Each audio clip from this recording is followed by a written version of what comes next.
আমার সাদা বিলেতি গাধাটা তার কর্মস্থল থেকে আমাকে একটি চিঠি পাঠিয়েছিল।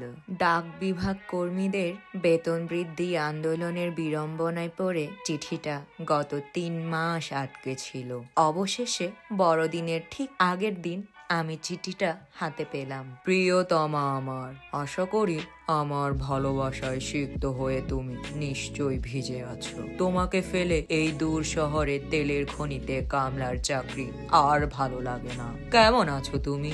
আচ্ছা, তোমাকে তো ভালোবাসা ছাড়া এ জীবনে আজ পর্যন্ত এখনো কিছুই দিতে পারিনি। তবুও নির্লজ্জ বেহায়ার মতো আমি বারবার তোমার কাছে নিত্য নতুন আবদার করি। ঠিক আজকেও নতুন একটা আবদার করব।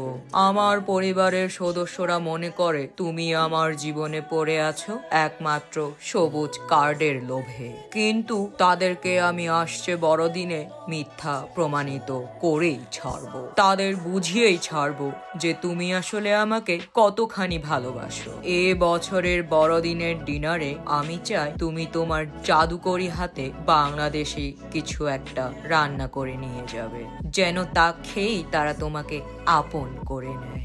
ইতি, তোমার একমাত্র গাধা।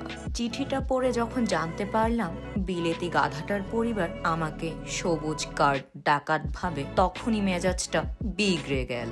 চট করে বের করে ফেললাম আমার হতে হতেও না হওয়া বাঙালি শাশুড়ির কাছ থেকে ছিনিয়ে আনা রেসিপির বইটি, আর পট করে রেঁধে ফেললাম ঝাঁঝালো সর্ষে ইলিশ।